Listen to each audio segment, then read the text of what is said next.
Hey, what is going on, everybody? Bauer Brown here. Welcome back to the channel, guys, and welcome to the next video in the Blender tutorial series. Alrighty, so we're going to keep plugging along here, just keep moving forward, always learning, all right? I got some things to show you today, and this is going to be a relatively quick video. I apologize for that. I thought I was feeling better, but unfortunately, I am still under the weather. Blah. But what I want to go over today is add-ons. Okay. Some people call them plugins, add-ons, same thing. Doesn't matter how you refer to it, as long as you understand what we're talking about and we're talking about the same thing. Okay. Now, add-ons or plugins, however you want to refer to it, we're going to call them add-ons. They're just simple programs that we can install to help us do certain things. All right. One of those, for example, would be the Giants i3D exporter. All right, now that's what we're going to use to move our completed models out of Blender and into Giants Editor. It will export it as an i3D, and then we can import it into Giants Editor. All right, now as I go along with this series, with this Blender series, I'm going to refer you to certain add-ons, right? And I'm going to let you know that you either should have them because a lot of them are free. All right. And there's definitely going to be some free ones that we're going to use, and they're well worth their weight in gold. Trust me. All right. So when we get to that point, I will tell you to look for, that add-on and get it installed. But I do want to run you through the process today, so you're familiar, you know what we're talking about, and you know how to do it when the time comes. And it also gives you an opportunity in the meantime to do a little bit of exploring. Go on the internet, search for add-ons, go to Blender Market, search for the free ones. All right, play around with them. See what they're like. You'll find out quickly enough that they're very addicting, right? Once you realize what they are capable of doing and how much time they're capable of saving you, you'll be hooked, right? So add-ons are definitely the way to go, depending on what add-on you're using. All right. So like I said, I encourage you just to, toy around. When you get to certain things like UV unwrapping, like I probably have like 2 or 3 paid add-ons just for UV unwrapping because that's how much it helps. And once you get into this, you're gonna realize why. Now, of course, it depends on your budget. What you can afford, and if it's worth it to you or not. All right, so to get to these add-ons, okay, you want to go up to Edit and go down to Preferences. All right. Now mine's already highlighted. If you look on the left-hand side of this box up here, you can see where it says add-ons. All right. Now I already have something up there, but it should be a list that looks something like this. All right. And you can go through these one by one and you can kind of look at, what's what. Like I said, most of them, your default set is plenty good enough. But as you get more familiar with Blender, you can go through and start checking some of these to see what they do, right? To see if, it's something you could be interested in. Like I said, there are some free ones, and I'll let you know what they are when we get there, because right now we don't really have a use for them. Okay. The one thing we will have a use for very shortly is the Giants i3D exporter. Now, to get that, you want to go over to the Giants Developer Network, right? That's gdn.giants-software.com. Now, you guys should be familiar by now that you need to have a user account and you need to be logged in to be able to download from this site. So if you haven't already done so, go ahead and do that. Register with an account, get yourself logged in, and then you want to go to downloads. Okay.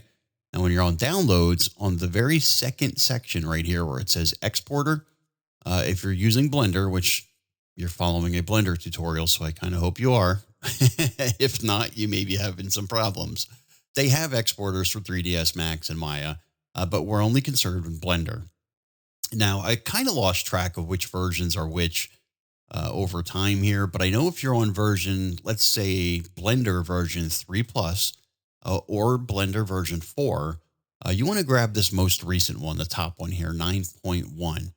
All right. So if you're on Blender version, let's say 2 plus, 2.8, 2.7, whatever you're working with, you want this version 9, and then version 8 is just for even older versions of Blender. It's kind of like Farm Sim, right? So Farm Sim 19, you need Giants Editor version 8. Farm Sim 22, you need Giants Editor version 9. Now, like I said, if you're on 4.0 or let's say 3 plus, like all the way up to 4, click this first one here. Okay, and it'll ask you to download it, which you just did. And I'm going to go ahead and I'm going to run this, right? So I'm going to run the file. I probably should have told me that there was one already downloaded because I'm pretty sure I have a copy of it there.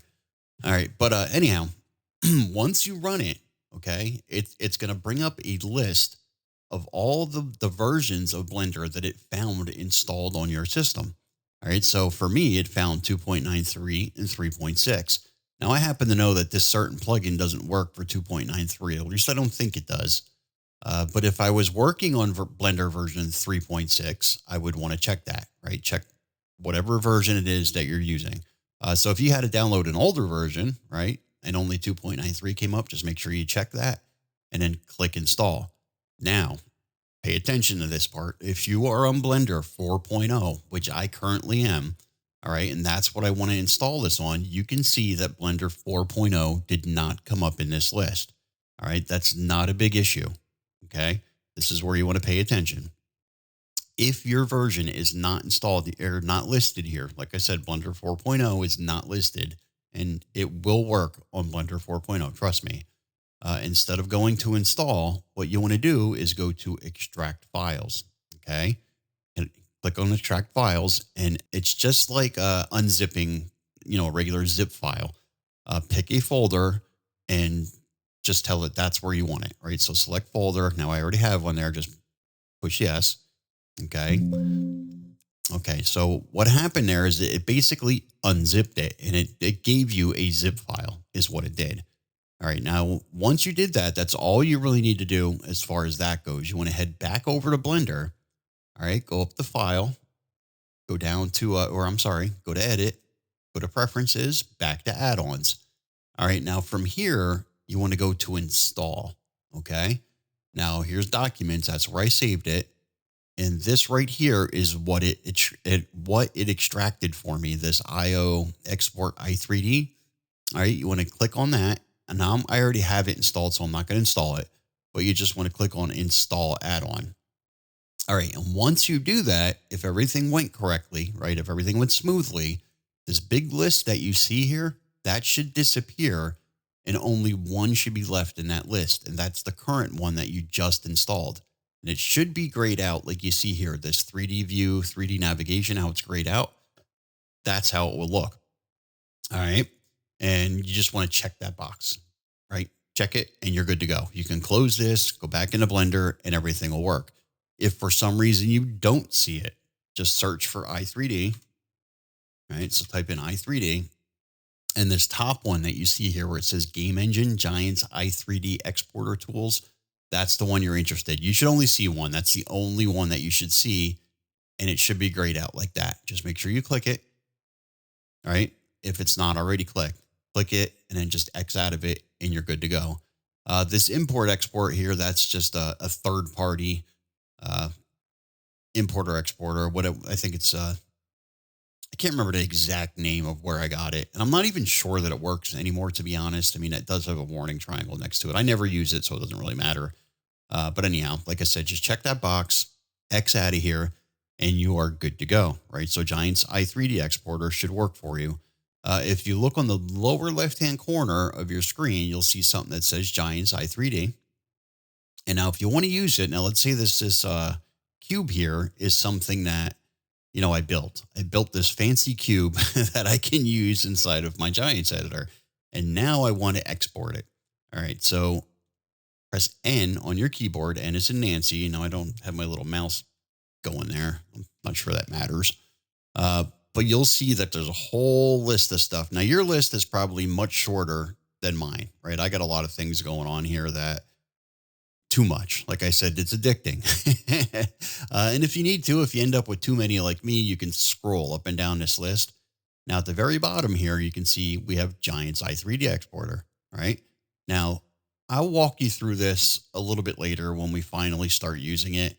But for the most part, you're able to export right off the bat, right? You don't have to go through and check any of these export options. You can hover over top of each one of these to find out, what it is, what it does.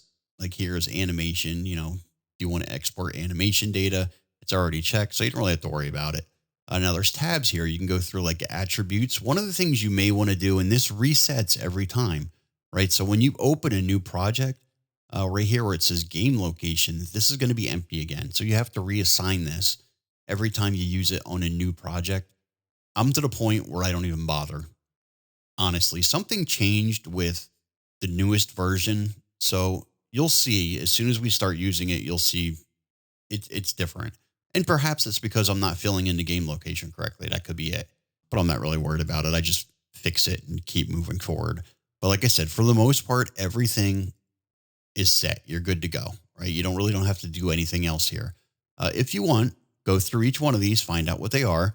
Like I said, rigid body, I think I have collision checked. I think I used to have static. Now, like I said, all of these depends on the model, right? Because a lot of these are going to change depending on what you're working on. You know, maybe you don't have a static collision or whatever you have there. Maybe, you know, that's not how this particular model is set up. So you don't want that checked. So there are defaults. Like I said, it works just fine with those defaults. I don't bother changing them only because every single thing can be done in Giants Editor, right? So if something, you know, you don't have something selected in here, not a big deal. You can take care of that in Giants Editor. The only thing you really need to do from this point, now you can use Blender file name, right? So what I do is I uncheck this and then I go and I tell it where I want it. Okay, so click on this little folder here and then find out where you want to save it, right? So this folder isn't exporting it. So keep that in mind. All you're doing is giving it a file name, right? So I can tell it, you know, cube, not cood, you know, cube. Maybe that's what I want to name it, right? So go over to set i3D file. Okay, try it again. All right, and you'll see that it showed up down here now. Now it says it actually has the file path. Now to be able to export this, anything that is part of this model, right now it's only a cube, but maybe you had some additional pieces to this. You want to highlight those pieces. Like, so for example, if I highlight camera, cube, and light, that's what it's going to export: the camera, the cube, and the light. But in this case, I only want the cube. So I highlight cube and then I just go to export selection, right? Export selected. Or there's export all, where if you use this, it will export every single thing in this list, which isn't so bad if you don't have a camera and you don't have a light and the only things in there are things you want to export, then you're good to go. Sometimes I delete the camera and light, not always. So I just go through and pick the ones that I want to export and then export selected. And when you go back to this folder here that you assign to this location, that's where you're going to find that i3D.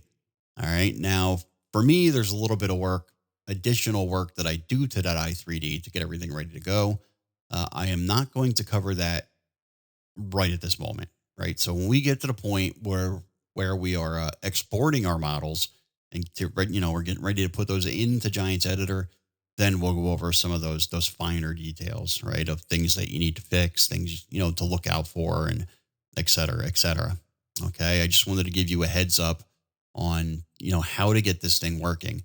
Now there's also a part of this for UV editing. Okay. If you are working on UDIMs or anything like that, if I hadn't mentioned this already, on most of these screens that you're on, now you'll notice that throughout this tutorial, right, I was only ever on the modeling screen or the layout screen. I didn't go anywhere else because there was no need to. That's why I said it takes away all that confusion of what screen do I need to be in. Like texture paint, I don't think I've ever done anything in texture paint. I probably will one day, and I goofed around in it, but for what we're doing here, you'll never need to be in there, right? Rendering, compositing, and geometry, same thing. Scripting, none of those. None of these really make a difference, right? Everything you can do in layout or modeling, right? Easy enough. Editing, UV editing, we're going to be using very shortly, and shading we're going to use.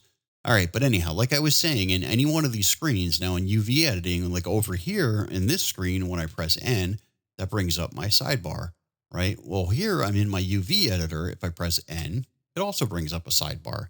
Okay. And you can see that the Giants i3D exporter, is inside of there. However, when I click on it, it looks very different. Okay.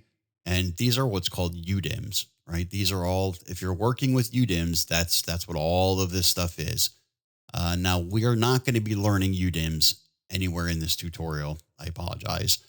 You could use them for doing like prefab, like houses and deco objects and stuff like that. You could, but we're not going to. All right. Somewhere maybe down the road, we'll get into UDIMs and I'll teach you what they are and how to use them. And I need to brush up myself because I know and I've used them, but I don't use them. So I'm a little out of practice and I need to reacquaint myself with UDIMs. All right. So we're not going to really be learning about them because we're going to be doing things an entirely different way. The guys that are out there making vehicles, tractors, stuff like that, guaranteed they're doing UDIMs. Okay. I believe that other program I had is what you see down here on the bottom. This was the old version of the Giants. It's not the official Giants i3D exporter, but this is another way to work with UDIMs, right? And that's what all this stuff is. That list that I just brought up here, this list here, that's what all of this stuff is. More or less, it's the same thing. All right. So like I said, once you're in the UV editor, you're not really going to have a use for this. I don't use it for anything because I don't use UDIMs.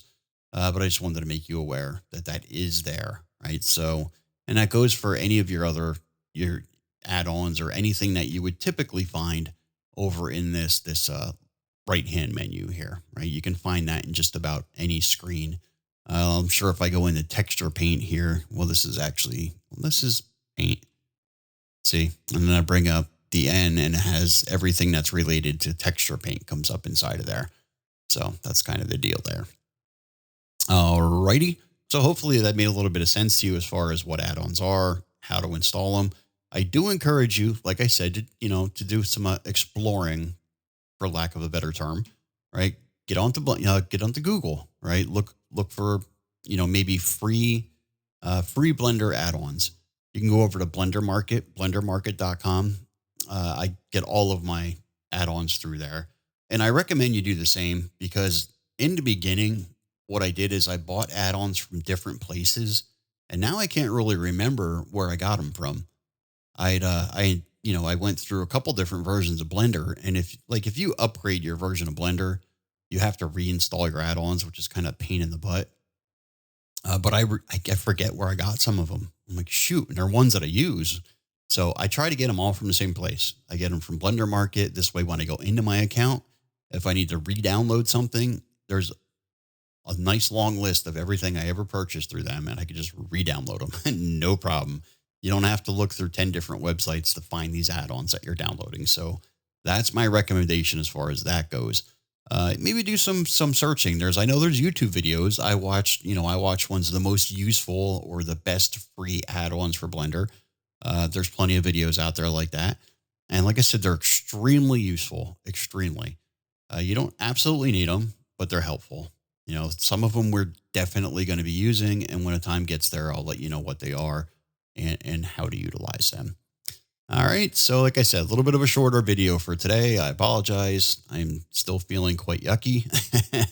Is what it is, but I'm back to work, thankfully. But I didn't miss any work, but it's how that goes. You go to work when you're sick. By the time you come home, you just want to die.